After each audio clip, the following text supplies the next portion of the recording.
함께 말씀 보겠습니다. 야고보서 1장 1절 말씀입니다. 야고보서 1장 1절 말씀 우리 함께 읽겠습니다. 하나님과 주 예수 그리스도의 종 야고보는 흩어져 있는 12지파에 문안하노라. 아멘. 지난 수요일에는 우리가 야고보서의 서론에 대한, 개론에 대한 이야기를 간단하게 함께 나눴었는데요. 오늘은 이제 야고보서 1장 1절 말씀 가지고 함께 생각해 보도록 하겠습니다. 우리가 좀 전에 읽었던 이 말씀은요, 당시 그리스 로마 이 세계의 아주 보편적이고 일반적인 편지의 서문이며 인사말이라고 합니다. 사실 이 서문의 형태를 성경 안에서도 우리가 찾아볼 수 있는데요. 요한복음 15장 23절 보면요, 그 편에 편지를 붙여 이르되 사도와 장로된 형제들은 안디옥과 수리아와 길리기아에 있는 이방인 형제들에게 문안하노라 하면서 AD 50년 주 50년에 예루살렘 공회를 마치고 난 후에 이 회의의 내용을, 이 회의의 결과를 이제 편지에 기록해, 서신에 기록해서 흩어져 있는 교회와 성도들에게 보내는 부분에서 이야기되면서요, 이러한 내용으로 편지를 보낸다라고 할 때 그 서문의 내용이 사도와 장로된 형제들은 안디옥과 수리아와 길리기아에 있는 이방인 형제들에게 문안하노라 하면서 저자 그리고 수신자, 그리고 이 저자가 그 수신자에게 보내는 간단한 인사말로 이제 구성되어 있는 편지 내용을 이제 우리가 여기서도 볼 수 있고요. 야고보서의 내용에도 사실 이제 그런 부분 볼 수 있는데요. 이제 여기서 하나 더 이제 생각을 해보면요, 바울이 기록한 서신들이나 신약성경에 기록되어 있는 다른 서신들에 비하면 사실 너무 밋밋한 이 서문이 아닌가라는 그런 생각이 들 수도 있습니다. 속칭 이제 기독교적인 표현들이 등장하는 평강이라든지 은혜라든지 사랑이라든지 이런 표현들이 없이 진짜 정말 누가 기록을 하고 있는지, 누구에게 보내는 건지, 또 그들에게 인사를 전한다라는 이 세 가지로만 구성이 되어 있는데, 이런 부분에 대해서 이제 학자들은 이러한 좀 밋밋한 또 건조한 이런 구성이 실제 이 편지가 굉장히 이른 시기에 기록된 것을 보여주는 또 다른 근거다라고 그렇게 설명을 하는데요. 이제 후기에 조금 더 그런 기독교적인 색채가 나는 인사말들, 그런 표현들이 문화로 정착되기 전에 이 편지가 기록되었기 때문에 다소 그런 표현들보다는 일반적이고 보편적인 정통적인 그리스 로마 이제 그 서식에 이 편지가 맞춰져 있는 거고, 그러한 표현들이 우리 지난 시간에도 살펴봤지만, 그래서 더더욱 이 편지가 AD 50년 예루살렘 공회 전에 이제 기록된 것으로 이제 여기는 그런 또 근거가 되죠. 그렇게 서문을 이제 인사말을 기록을 하면서요, 야고보가 굉장히 흥미로운 표현을 사용하는 게 있습니다. 바로 우리가 읽었던 하나님과 주 예수 그리스도의 종 야고보라는 표현인데요. 사실 이 종이라는 것이 지금 우리 현대 사회에서도 그렇게 달가운 표현, 기쁜 표현은 아니죠. 그런데 노예제도로 유명한 그리스 로마 세계에서는요, 더더욱 이 종이라는 표현은 기쁨이 달가운 표현, 그러니까 이 스스로를 표현하기에 아주 흡족할 그런 표현이 아니다. 이 로마 시대 종에 대해서 우리 잠깐 이렇게 이해할 수 있는 도움을 좀 받으면요, 전 고신대 역사 교수님이시죠, 역사신학 교수님 이상 교수님이 로마 시대 종의 노예에 대해서 설명하시면서 이렇게 표현을 하셨었는데요. 로마법에 의하면 노예들은 법적 권리가 없었으며 이론적으로 사람이 아니었다. 즉 노예는 한 개의 물건이었지 인격이 아니었다. 그래서 심지어 아리스토텔레스도 노예를 살아있는 재산이라고 했고, 노예는 살아있는 도구라고 보았다. 바로는 노예를 말하는 도구라고 했다면서요. 법적으로 어떠한 보호도 받지 못하는, 인격으로 취급받지 못하는 대상이 노예였고, 물건, 살아있는 도구로 취급되어지는 것이 종이며 노예였다. 그렇기 때문에 더더욱 자기 소개를 할 때 내가 종이다라고 표현하는 것이 사실은 그렇게 이렇게 격려되어지는 그런 모습은 아니에요. 그런데 오늘 편지 서문을 보면요, 요한은 그 달랑 하나 써놨어요. 나는 하나님과 주 예수 그리스도의 종 야고보다라고 소개하고 부연 설명이 일체 들어가지 않아요. 사실 신약성경에 기록되어 있는 다른 서신들을 보면요, 이 종이라는 표현이 왕왕 등장을 합니다. 빌립보서 1장 1절 같은 경우에는 그리스도 예수의 종 바울과 디모데는 여기서는 사실 다른 부연 설명이 거의 들어가지 않죠. 그러나 다른 바울의 서신들을 보면요, 로마서 1장 1절 예수 그리스도의 종 바울은 사도로 부르심을 받아 하나님의 복음을 위해 택정함을 입었으니, 종인데 어떤 종이냐? 사도로 부르심을 받은 종이다라는 표현이 등장을 하면서요, 종이라는 표현 단 하나로 끝나지 않고 다른 부연 설명이 들어가죠. 디도서 1장 1절 같은 경우에도 하나님의 종요 예수 그리스도의 사도인 나 바울이 사도된 것은 하나님이 택하신 자들의 믿음과 경건함에 속한 진리의 지식과, 하나님의 종인데 동시에 예수 그리스도의 사도인 바울이다. 이게 바울의 부연, 일종 종이라고 소개하지만 부연 설명이 들어가는 거고요. 베드로 같은 경우에도 베드로후서 1장 2절 예수 그리스도의 종이며 사도인 시몬 베드로는 우리 하나님과 구주 예수 그리스도의 의를 힘입어 동일하게 보배로운 믿음을 우리와 함께 받은 자들에게 편지하는 예수 그리스도의 종인데 동시에 사도다라고. 유다서를 기독한 유다 같은 경우에도요, 유다서 1장 1절 예수 그리스도의 종이 야고보의 형제인 유다는 부르심을 받은 자 곧 하나님 아버지 안에서 사랑을 얻고 예수 그리스도를 위하여 지키심을 받은 자들에게 편지하노라. 예수 그리스도 종인데 또 누구냐고? 야고보의 형제인 유다다라고.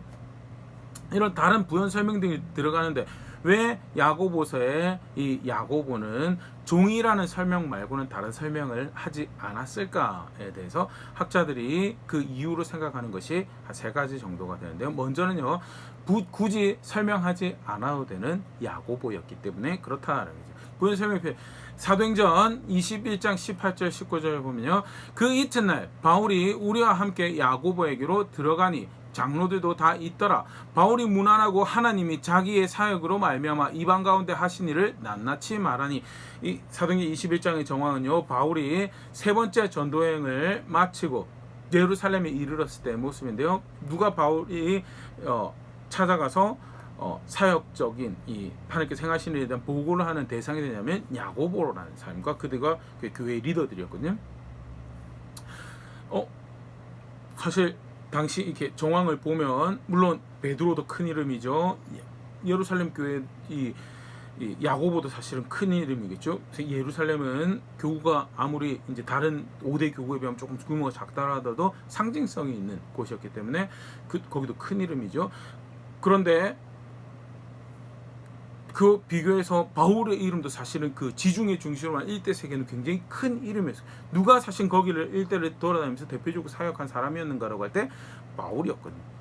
그런데 정작 그 바울이 자기 사역을 마치고 전도여행을 마치고 와서 사역에 있었던 경과 일에 대해서 누구에게 보고를 하는가라고 할 때 야고보와 리더들이었다는, 그것은 그 전체 사역에 책임을 가지고 영향이 있었던 사람이 누구냐라고 할 때 야고보가 쉽게 말해서 솔직히 그만큼 영향력 있고 유명한 사람이었다고. 지난 시간에 우리가 살펴봤었지만요, 그 첫 그 교회 전체 회의였죠. 예루살렘 공회, 주 50년에 있었던 예루살렘에 있었던 전체 교회 회의, 그 향후 교회의 굉장히 중요한 방향성을 결정하는 그런 회의였죠.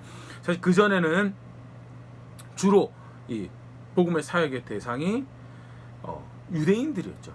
사실 그 후에도 사실 이제 회당에 다니면서 유대인들이 복음을 많이 접했지만 그 전에는 더 이제 유대인들이 대상들이었고요. 유대인들은 약속을 받았던 백성들이고요. 주께서 유대인의 구원자로 1차적으로 오셨었죠. 그런 정황에서 사실은 이제 그 직접적인 은혜의 수혜자로 여겨졌던 것이 유대인들에게 사역이 진행이 됐었는데요. 그런데 유대인에게 사역이 진행되는 과정 가운데 이방인들에게 복음이 전해졌는데 복음을 받아들이고 그 안에서 하나님 백성이 되었다, 그리스도의 사람이 되었다라고 확인되어지는 일들이 발생을 한 거예요. 우리가 이 일을 어떻게 이해해야 될 것인가에 대해서 점검하고 확인하고 분명한 기준을, 방향성을 결정하는 회의가 예루살렘 회의였는데요. 그 회의에서 사회자이자 모든 의견 종합해서 결론을 내리는 존재가 누구였는가? 야고보였죠. 유명한 그 야고보. 그래서 굳이 하나님과 주 예수 그리스도의 종 야고보라고 할 때 사람들이 다른 설명 없이도 그 야고보를 떠올릴 수 있는 그 야고보였기 때문에 부연 설명이 없다라는 것이 학자들의 첫 번째 이유죠. 쉽게 말해서 우리로 치면 가족 가운데, 친지들 가운데 연락을 해요. 가족 가운데 큰 영향력이 있고 솔직히 좋은 전례를 만들고 큰 일을 한 뭐 아저씨라든지 또 삼촌이라든지 그런 거 나다라고 이야기할 때 또는 나 누구다라고 이야기할 때 바로 그 사람인 것을 그 사람과 연결해서 이해를 하죠. 근데 그렇지 않을 경우에는 나 어느 아저씨의 몇 번째 아들 누군데 또는 누구누구의 사실 그 이제 자기에 대한 좀 더 부연 설명이 들어가게 되는 거고, 그런 뉘앙스에서 야고보가 하나님과 주 예수 그리스도의 종 야고보 말고 다른 설명을 하지 않은 거에 대해서는 이것이 이 야고보서가 예수님의 형제인 야고보가 쓴 야고보 이 편지인 것에 대해서 보는 또 다른 근거이기도 하죠. 정황 우리 지난 시간에 봤지만 세베대 아들 요한의 형제였던 야고보는 굉장히 사실 이른 시기에 순교를 하게 되죠. 그래서 정황상 이 편지를 썼을 가능성이 떨어진 거고, 두 번째 성경에 등장하는 알포의 아들 야고보 같은 경우에는 자신이 이 편지를 썼다고 하기에는 조금 더 그런 불원 설명이 필요한 사람이었고요. 그래서 그런 측면에서 알포의 아들 썼을 가능성이 조금 더 떨어지는 부분에서, 마지막으로 예수님 형제 야고보 같은 경우는 그 야고보이기 때문에 유명한 야고보, 당시 세계 유명한 야고보였기 때문에 이런 부연 설명 없이 이제 했었을 것이다. 첫 번째 이유로 보고, 두 번째는요, 고린도후서 5장 16절에 이런 말씀이 있습니다. 그러므로 우리가 이제부터는 어떤 사람도 육신을 따라 알지 아니하노라. 비록 우리가 그리스도도 육신을 따라 알았으나 이제부터는 그같이 알지 아니하노라. 바울이 예수 그리스도를 믿고 하나님 백성 되고 난 다음에 이 가지는 특별한 이 관점이죠. 또 세상을 아는 이 접근에 대해서 육신을 따라 더 이상 알지 않는다라고 그러면서 하는 말이, 예수 그리스도를 유대인의 구원자로 알았다라고. 시상 그렇죠. 유대인에게 주신 약속, 유대인에게 주신 그 말씀을 성취로 오신 구원자가 예수님이. 그런데 예수님을 통해 예수님을 알고 나서 예수님을 통해서 하나님 백성 되고 나서 보니까 이 예수 그리스도는 단순히 유대인의 구원자가, 그 아브라함의 후손인 육체의 그 관점에서 얽매여 있는 그들의 구원자가 아니고 온 인류의 구원자고, 온 인류의 죄를 대신하여서 육체의 어떠함으로 아브라함 후손이고 혈통으로 구원받는 것이 아니라 그의 그 특별한 민족이기 때문에 구원받는 것이, 예수 그리스도로 구원받고 하나님 백성 되는 그 놀라운 은혜, 베푸신 사랑을 보고 보니까 더 이상 육신에 얽매이는 것이 아닌 거예요. 앞으로는 하나님 백성 되는 것도 육신을 통해 하나님 백성 되는 것도 더더욱은 아니고, 그러니까 더 이상 육신을 관점으로 육신을 따라서 알지 않겠노. 자기 자신도 육신을 따라 알지 않겠고 상대방에 대해서 육신을 따라 알지 않. 그래서 유명한 고린도전서 7장에 종이든 자유인이든 상관없다고, 헬라인이든 유대인이든 상관없다고 그런 이야기가 나오는 게 사실 받은 복음이 그런 거고, 구원자가 되신 예수 그리스도 그런 구원을 베푸신 거죠. 그렇기 때문에 교회와 성도가 가져야 될 중요한 시선인데, 그런 측면에서 볼 때 사실 야고보는 이야기할 게 있거든요. 갈라디아서 1장 19절 주의 형제 야고보 외에 다른 사도들을 보지 못하였노라. 야고보는 어떤 야고보였냐면요, 예수님의 형제였어요. 쉽게 말해서 오늘 편지 같은 것도 하나님의 종, 하나님과 주 예수 그리스도의 종, 그리고 주의 형제 야고보, 그러면 더 거창하죠. 더더군다나 거기다가 갈라디아서 2장 9절 또 기둥같이 여기는 야고보와 게바와 요한도 내게 주신 은혜를 알므로 나와 바나바에게 친교의 악수를 하였으니 이는 우리는 이방인에게로 그들을 할례자에게로 가게 하려 함이라 하였어요. 큰 활약을 했던, 영향을 가졌던 바울이 야고보를 뭐라고 그래? 기둥같이 여기는 야고보라고. 기둥같이 여기냐고. 교회 그렇게 큰 어른이고 큰 리더고, 예루살렘 공회도 그렇지만 전체 사역에 대해서, 하나님의 백성에 대해서 굉장히 큰 책임을 가지고 있는 그런 존재였죠. 쉽게 말해서 오늘 편지 서신에 하나님과 주 예수 그리스도의 종, 주의 형제이며 예루살렘 교회의 리더이며 예루살렘 공회의 사회자였고, 그런 기타 부수적인 여러 가지 사실 붙일 수 있는 타이틀이 야고보에게 있어요. 그럼에도 불구하고 야고보가 굳이 그것을 선택하지 않은 것은, 좀 전에 우리가 봤던 고린도후서 5장 16절 고백처럼 예수 그리스도를 주로 안다라는 것은, 사실 내게 있어서 가장 중요한 것은 내가 하나님과 예수 그리스도의 종이라는 그 사실 외에는 없다라는 거죠.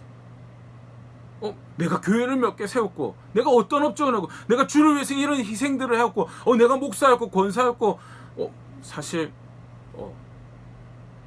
하나님 앞에 설 때 그 모든 것은 그가 은혜로 주신 것을 그의 은혜로 이루어낸 것이고, 내게 있어서 가장 그가 하나님 앞에 선다고 할 때 나 자신과 교회 앞에서 이야기할 그거는 내가 하나님과 예수 그리스도의 종이라는 그 사실밖에 없다. 우리가 이전에 사실 그런 이해가 있었죠. 묘비에 이 이름을 쓸 때 목사님이 돌아가셨든 장로님 권사님 돌아가셨든 누가 돌아가셨든 교회에 이렇게 성도 누구누구의 묘라고 적혀지는 게 하나님 앞에서는 목사든 권사든 장로든 사실은 그가 은혜로 맡기신 이유, 그 일을 감당할 수 있는 그가 은혜로 내 삶에서 그걸 이루신 거고, 주신 은혜 가운데 내가 성도로서 책임받게 그 일을 잘 감당하였는가 안 하였는가, 사실 그게 중요한 거지. 내가 목사였다니 장로였다니 그게 사실 별로 중요하게 이해되지 않았어요. 그런 이해의 그런 맥락에서 야고보의 고백을 보면요, 그가 가지고 있었던 이해, 그의 정신, 그런 것들을 이제 보일 수 있는 표현이 그 외에 다른 부연 설명하지 않았던 이런 정황이 보여주는 것이 그러한 것, 주의 형제인 것도, 기둥 같다는 것도, 이 예루살렘 공에 큰 업적을 남긴 선생이고 리더이고 지도자였다라는 것도 사실은 그다. 무엇이 가장 중요하고 무엇이 가장 가치 있고 무엇이 내게 그런 육신의 것으로 내가 보지 않는다라는 그런 야고보의 정신을 보일 수 있는 대목으로 이 표현을 이해하는 게 두 번째, 야고보가 하나님과 주 예수 그리스도의 종 야고보라고 소개하고 다른 부연 설명이 없는 두 번째 이유로 학자들고, 세 번째는요, 육신의 눈으로 보지 않으면서 그러기에 야고보에게 가장 중요하고 명예롭고 영광스럽다는 것은요, 하나님의 종이라고 불려지는 사실. 실제 사실은 유대 세계에 유대인들의 이해, 하나님 백성, 본래 본백성이 가지고 있던 이해에서 중요한 타이틀이 사실은 하나님과 예수 그리스도의 종이라는, 물론 종이라는 게 유대인들에게도 그렇게 기쁜 표현은 절대 아닙니다. 물론 그렇게 사용하고 이해 받아들여서 그렇지만 까놓고 나서 봤을 때 종이라는 것이 얼마나 무시무시하고 비참한 건지 누구보다 잘 알았던 사람 중에 하나가 유대인들이죠. 자신들의 조상들이 이집트의 종으로 아무런 권리도 법적 보호도 받지 못하고 멸망할 뻔했었던 것이, 소멸될 뻔했었던 것이 자기들의 역사예요. 바벨론의 종으로 노예로 끌려가서 비참한 삶을 살았던 것이 자기들의 이야기고요. 바벨론 이후에 반복적으로 식민지에 있으면서 노예 같은 종 같은 삶을 이어왔던 것이 자기들의 이야기였어요. 종이라고 표현하는 게 절대 기쁜 표현에, 그럼에도 불구하고 하나님의 종, 그 어떤 것보다도 명예롭게 영광스럽게 생각하는 타이틀이, 누가 하나님의 종이라고 불렸었냐면요, 창세기 26장 24절 그 밤에 여호와께서 그에게 나타나 이르시되 나는 너의 아버지 아브라함의 하나님이니 두려워하지 말라. 내 종 아브라함을 위해 내가 너와 함께 있어 너에게 복을 주어 너의 자손이 번성하게 하리라 하신지라. 하나님께서 이삭에게 나타나셔서 자기 하나님을 소개하시면서 하시는 말씀이 너의 아버지 아브라함의 하나님이고 내 종 아브라함을 위하여 내가 너와 함께 하겠다라고 하신 말씀이 이삭에게 주신 말씀인데요. 누가 하나님의 종이라고, 대표적인 하나님의 종이라고 얘기되냐? 아브라함이죠. 또 누가 하나님의 종이었는가? 신명기 34장 5절 이에 여호와의 종 모세가 여호와의 말씀대로 모압 땅에서 죽어. 누가 하나님의 종이었냐면요, 아브라함과 비교될 만큼 민족의 위대한 지도자이며 하나님의 사람이었던 모세가 하나님의 종이라고 불려진 사람. 또 누가 하나님의 종이었는가? 사무엘하 7장 5절 가서 내 종 다윗에게 말하기를 여호와께서 이와 같이 말씀하시되 네가 나를 위해 내가 살 집을 건축하겠느냐. 나단을 통해서 다윗에게 메시지를 주실 때 다윗을 칭해서 하시는 말씀이 내 종, 하나님의 종 다윗이다라고. 사실 아브라함, 모세, 다윗, 누가 이스라엘 역사에서, 하나님 백성의 역사에서 가장 중요한 한 명입니까? 라고 이야기할 때 필연적으로 들어가는 필수적인 후보, 감히 한 명을 선택하기 어려울 만큼 후보군으로 들어가는 아브라함, 모세, 다윗. 근데 그들을 성경에서 지칭하는 표칭이 뭐였냐? 하나님의 종이다는, 종이 역사에서 자기들의 조상들에게 자신들의 현재적 삶에 그렇게 기뻐할 만한 상태가 아니야. 그럼에도 불구하고 그것만큼 명예로운 것, 그것만큼 영광스러운 호칭이 없다라는 것이 사실은 하나님의 종이라는 표현이죠.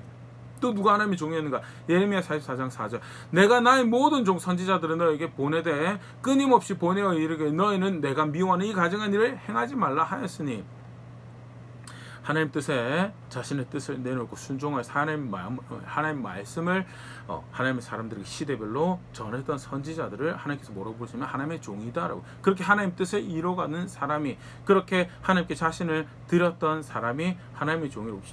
때때로 사실은 인간적인 눈으로 볼 때 그들의 삶이 순탄치 않았어요. 그 하나님 말씀을 전했다는 이유 그 하나 때문에 미움 당하고 시기 질투에 고난 당하고 죽임 당했던 자리에 섰던 것이 사실은 하나님 종이라고 일컬어지는 저 선지자들이었고, 그럼에도 불구하고 하나님께 자신을 드렸던 사람들에게 하나님께서 칭하시는 호칭이 뭐냐? 하나님의 종이었고요. 야고보는 그걸 소중히 여겼고 그걸 가치 있게 여긴. 그래서 다른 부연 설명이, 나는 그 하나님의 종이길 바라고, 나는 그 예수 그리스도의 종이길 바라고, 그것이 내 인생의, 내 삶의 가장 중요한 이슈이며 가장 본질적인 모습, 그게 내 삶의 가장 중요한 이슈입니다라고 이야기하는 그 이해와 정신을 사실은 보일 수 있는 게, 그거 말고 다른 어떤 자신에 대한 설명 들어가지 않는 이 서문이고요. 그래서 그 어떤 학자 같은 경우에는 바울의 야고보의 이 하나님과 예수 그리스도의 종이라는 이 표현이 사실은 야고보서의 전체 주제를 보여주는 표현이더라고요. 실제 사실 야고보서는 예수 그리스도의 종으로 어떻게 살아가는 것이 바른 것인가에 대한 가르침, 실제적인 가르침들을, 실제적인 부분에 대해서 이야기를 주고 있는 것이 사실 야고보서의 중요한 성격이죠. 그런 측면, 그런 이 내용상에서도 그렇지만요, 야고보는 의도적으로 이 표현을 이렇게 골라서 사용, 다른 표현을 사용하지 않았으며, 그것이 야고보가 이해하는 예수 그리스도의 사람으로 살아가는 신앙의 이 중요성을 또는 그 색채를 보여주는 표현으로 학자들은 이해를 하고 있고요. 야고보가 그렇게 자신에 대해서 소개하고 있다라는 것 지나가는데요. 간에 조금 더 생각을 해보면요, 하나님의 종이라고, 예수 그리스도 종이라고 하는 표현이요, 야고보에게만 해당하고 야고보에만 중요한 표현인가? 절대 그렇지 않죠. 사실은 야고보를 비롯한 사도들이, 또 앞에 살짝 봤지만 유다는 사도는, 유다서 기록자 유다는 사도는 아니죠. 그러나 또 교회의 한 리더로서 이렇게 보여주고, 리더들 사도들에게 붙이기도 하지만요, 누굴 하나님의 종이라고, 그리스도의 종이라고 불렀냐면요, 교회를, 모든 성도를 사실은 예수 그리스도의 종이라고 부르죠. 골로새서 4장 12절. 그리스도 예수의 종인 너희에게서 온 에바브라가 너희에게 문안하느니라. 그가 항상 너희를 위하여 애써 기도하여 너희로 하나님의 모든 뜻 가운데서 완전하고 확신 있게 서기를 구하나니. 바울이 골로새 교회 편지하면서 그들을 뭐라고 표현하냐면, 골로새 4장 12절에 그리스도 예수의 종이다라고.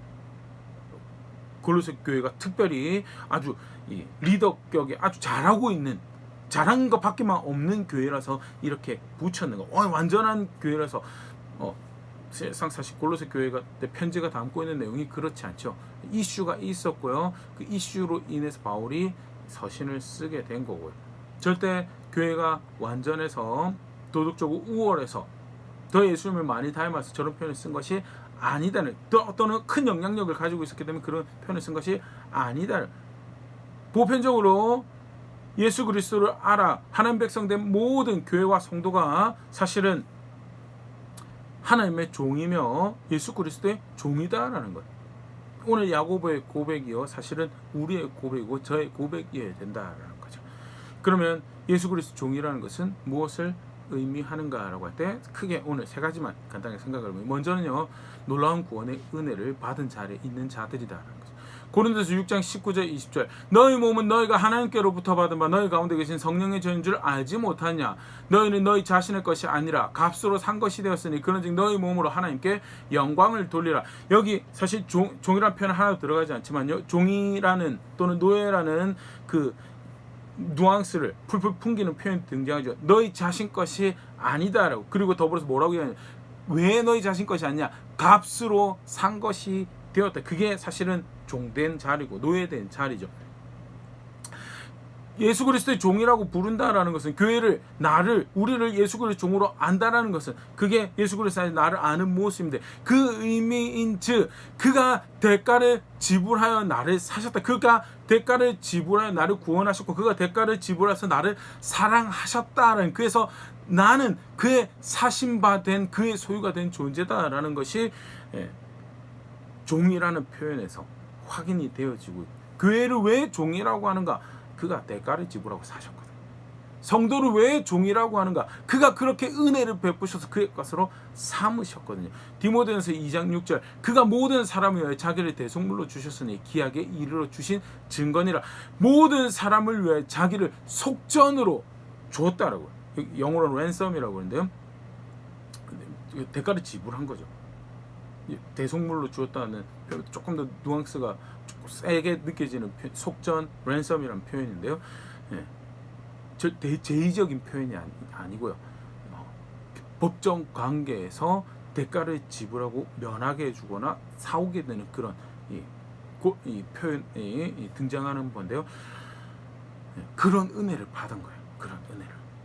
내가 그의 종이다라는 것은 하나님이 나를 위해서 대가를 지불고, 예수 그리스도가 나를 위해서 대가를 지불고, 내가 현재 살아가는 상황과 사건 앞에서 버림받은 자 같고 잊혀진 자 같고 아무도 기억하지 않고 나를 위하는 사람이 아무도 없는 거야. 그런데 스스로 예수 그리스도 안에서를 종으로 안다라는 것은, 그 종이라는 표현은 무엇을 의미하는가? 대가를 지불하실 만큼, 아들을 대가로 지불하실 만큼 위하시는 하나님 계시고, 자기 자신을 속전으로 내주실 만큼 나를 위하신 사랑하시는 은혜로우신 예수 그리스도 계시고, 그 놀라운 은혜를 누린 자리에 있다라는 것이 교회와 성도가 예수 그리스도의 종이라는 말이 가르치고 있는 바고요. 그래서 달갑지 않습니다. 지금도 종이라는 표현은 우리 시대에 달갑지 않은 표현. 그럼에도 불구하고 교회가, 성도가 내가 예수 그리스도의 종입니다, 내가 하나님 종입니다라고 스스로를 소개할 수 있는 것은, 그것이 내포하는 바가 대가로 이미 주어진, 내가 누리고 있는 은혜가 있다라는 것을 의미하기 때문에 그렇다라는 거예요. 두 번째는요, 그 예수 그리스도의 종이다라는 표현은요, 교회에게 놀라운 은혜를 받았을 뿐만 아니라, 그렇기 때문에 뭘 가지고 있냐면 분명한 삶의 방향성을 가지고 있다는 거죠. 갈라디아서 1장 10절, 이제 내가 사람들에게 좋게 하려, 하나님께 좋게 하려, 사람들에게 기쁨을 구하려, 내가 지금까지 사람들에게 기쁨을 구하였다면 그리스도의 종이 아니니라. 그리스도의 종이라면 분명히 살아가야 돼. 분명한 방향이 있다는 거예요. 무슨 목적을 위해서 살아가는가? 사람의 기쁨을 위해서 살아간다고, 시대의 만족을 위해서 살아간다고, 그러면 그리스도의 종이 아니다라고. 놀라운 은혜를 누리고 있는데, 놀라운 은혜를 누렸다고 하는데 그 은혜를 안다라고 하는데, 그럼에도 불구하고 사람의 기쁨을 위해 살아간다라고, 그 기쁨을 구한다라고 할 때, 그래서 그걸 통해 얻게 되는 원만한 관계와 보상을 바란다라고 할 때, 그건 그리스도의 종이 아니에요. 갈라디아 분명히 편지한 바울이 확인하고 있죠. 나 그렇게 살지 않는다라고. 사람들에게 비록 배척당하고 미움당하고 따돌림당하고, 아니 단순 그 수준으로 핍박당하고 억당하고 거꾸로 뜨림을 당하기 전에 그런 자리에 처해도 나 그렇게 살지 않는다. 왜? 내가 기쁨을 구해야 될 단 하나, 내 주인이 계시고 나는 그의 종으로 살아. 그게 종이라고 부르는, 그 주인은 나를 위해서 대가를 지불하신 분이시고, 그렇게 나를 소유하고 계신 분, 그게 내 삶의 분명한 방향성이 있다는 것이 내가 그리스도의 종이라는 거고, 교회가 그리스도의 종으로 불린다는 것, 은혜를 대가로 주셔서 그런 놀라운 은혜를 베푸셔서 나를 사신, 구원하신 하나님 계시다는 것을 의미한 것과 동시에 추구해야 될 기쁨이 분명히, 내 기쁨 말고 분명히 더 우선해서 두는 만족과 기쁨 추구해야 될 것이, 그것이 예수 그리스도의 주가 되신 하나님의 기쁨이다라는 분명한 방향성을 제시하는 표현이 종이라는 거예요. 요한복음 13장 16절, 내가 진실로 진실로 너에게는 종이 주인보다 크지 못하고 보냄을 받은 자가 보낸 자보다 크지 못하나니. 종이 주인보다 크지 못하다라는 것, 쉽게 말해서 뭐 세력, 뭐 규모, 삶의 규모, 그런 것도 생각해 보시면 그거보다도 중하다라는 의미죠. 종이 주인보다 크지 못하다라는 것. 그 다음 보냄을 받은 자가 보낸 자보다 크지 못해. 보냄을 받은 자는 보낸 자보다 중요하지 않더라. 쉽게 말해서 보낸 자의 그 의도와 목적이 더 중요해서 보냄을 받은 자의 의도와 목적 따위는 사실은 중요하지 않다. 보낸 자가 의도한 것을 어떻게 얼마나 잘 구현해내는가가 사실은 보냄 받은 자가 그 가치를 스스로의 가치를 증명하는 종도 마찬가지. 주인이 의도하는 바 뜻한 바를 어떻게 잘 구현해내는가가 그 종의 가치를 결정하는 일이고요. 주인의 명령을 주인의 뜻을 잘 구현해내면 그 뜻에 순종해서 그 잘 살아내면 살아낼수록 가치 있는 종이구나라고, 소중한 종이구나, 칭찬받을 종이구나라고, 충성된 종이구나 여겨진 게 그게 종의 자리죠. 그런 의미에서 종이 주인보다 크지 못하다는 거예요. 종으로 불림받는 거요. 그런 의미를 가지고 있는 거예요. 그래서 교회가 종이다라는 거예요. 교회가 하나님의 종이고 그리스도의 종이고 스스로가 예수 그리스도에서 하나님을 알아서 하나님 백성 된다라고 해서 내가 하나님의 종이고 그리스도의 종이다라고 고백한다는 것은 무엇을 의미하는 그런 분명한 삶의 방향이 있다는 거예요. 내 기쁨도 아니고 사람의 기쁨도 아니고 시대의 기쁨 만족도 아니고 예수 그리스도의 기쁨, 하나님의 기쁨만이 내가 바라는 모든 것, 그게 내 방향성이다라는, 그게 그 성경에서 가르치는 종으로서의 교회의 모습, 성도의 모습이죠. 세 번째, 그렇게 살아간다 할 때 분명한 자세가 돼. 누가복음 17장 7절 10절 너희 중 누구에게 밭을 갈거나 양을 치거나 하는 종이 있어 밭에서 돌아오면 그더러 곧 와 앉아서 먹으라 말할 자가 있느냐.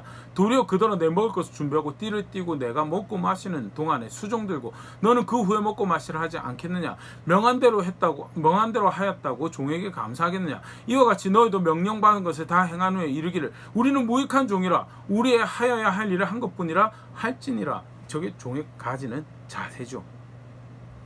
이미 놀라운 대가를, 상상할 수 없는 대가를 지불하셔서 나를 사셨어요. 건져내셨어요. 옮기셨어요. 그 주인이 계세요. 그래서 내가 종이 되는 거예요. 그게 종의 자리, 은혜를 누린 바에 나를 위하시는 주인이 있는 것을 아는 자의 종의 자리. 그렇기 때문에 추구해야 될 분명한 목적과 방향, 그의 기쁨을 위해서 살아, 그의 뜻을 위해서 살아가는 분명한 방향성. 그때 그 선택들을 만들어, 그 순종들을 만들어, 내가 이렇게 수고했으니까 나를 인정하시오라고 하는 자세를 가지는 거냐. 그건 종의 자세가, 종의 자리가 아니다라는.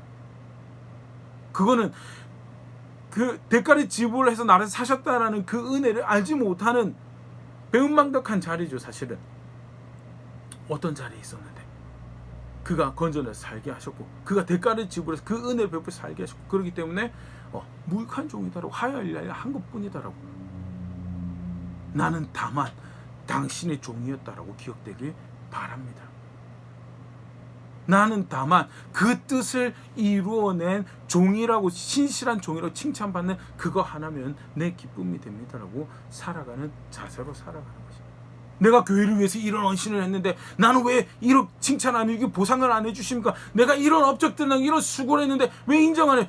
보아라, 내가 한 일들을 기록들하고 인정하고 널리 알려서 나를 찬양하라라는 그런 신앙은 존재하지 않죠. 무익한 종이 해야 할 일을 한 겁니다. 그런 신앙 존재. 무익한 종이 해야 할 거, 그의 기쁨을 위해서 한 것이고, 내가 마땅히 해야 할 일을 한 것이고, 마땅한 일을 하여서 당신의 종으로 있다라는 사실이, 그게 내게 큰 기쁨입니다.